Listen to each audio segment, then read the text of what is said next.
Assalamualaikum warahmatullahi wabarakatuh. Saya akan membacakan buku yang berjudul 33 Amal Ringan Berpahala Besar Part 30. Bersyukur meski hanya dengan berucap alhamdulillah. Sungguhnya jika kamu bersyukur, niscaya akan kami tambahkan nikmat kepadamu. Quran Surat Ibrahim ayat 7. Bersyukur hakikatnya adalah berterima kasih. Seorang yang baru mendapatkan sesuatu dari orang lain, lazimnya ia berterima kasih. Pertama, atas apa yang dia dapatkan atau terima, yang tentu sangat berguna baginya. Kedua, atas kebaikan orang yang memberi perhatian kepadanya. Ketiga, atas kenyataan bahwa dia tidaklah sendirian, alias ada orang atau pihak lain memperhatikannya. Bersyukur bisa bermacam bentuknya. Bersyukur dalam hati dan berucap syukur alhamdulillah dengan lisan. Juga berterima kasih kepada amal perbuatan, misal dengan menjaga dan memanfaatkan pemberian dengan sebaiknya dan jika mungkin mengembangkannya.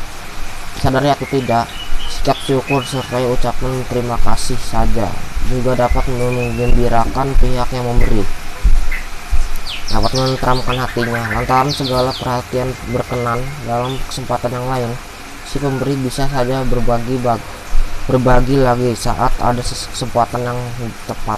Sebuah jalinan kasih sayang dan saling membutuhkan telah tercipta. Saling mendoakan. Dalam konteks spiritualitas, Tuhan telah memberikan lebih dari cukup apa yang manusia butuhkan. Sesungguhnya kami telah menciptakan manusia dalam bentuk ciptaan yang sebaik-baiknya. Quran Surat Al-Isriyah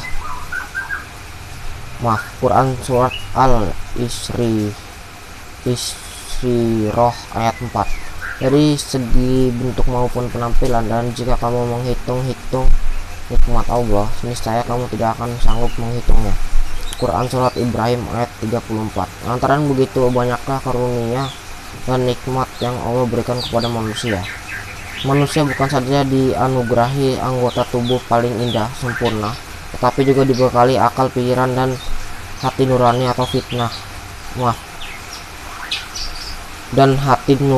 atau fitrah, kecenderungan untuk selalu dekat dengan kebaikan dan selalu ingat kepada Allah.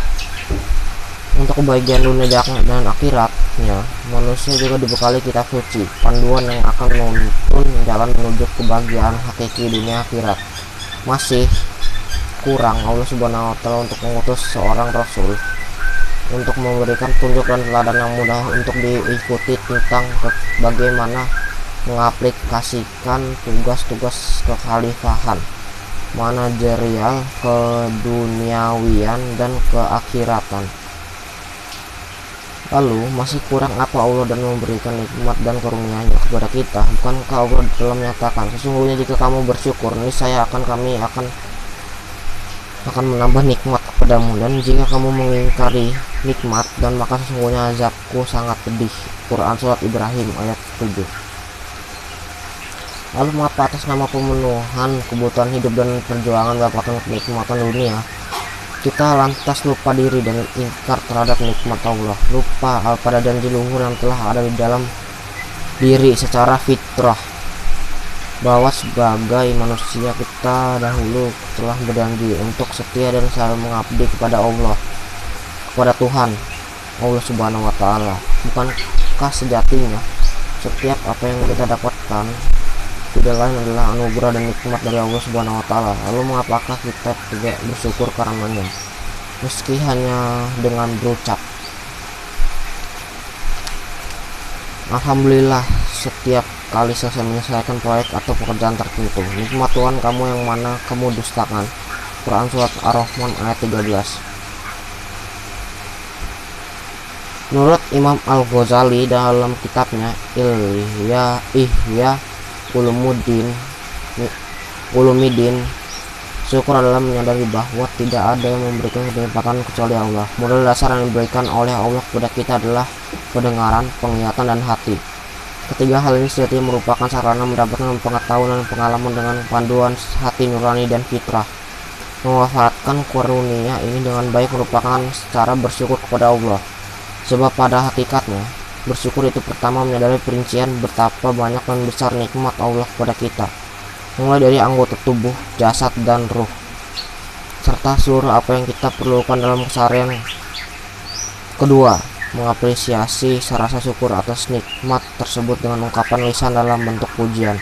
Alhamdulillah, ketika berkomitmen untuk menjaga dan memanfaatkan karunia dan nikmat Allah dengan sebaiknya.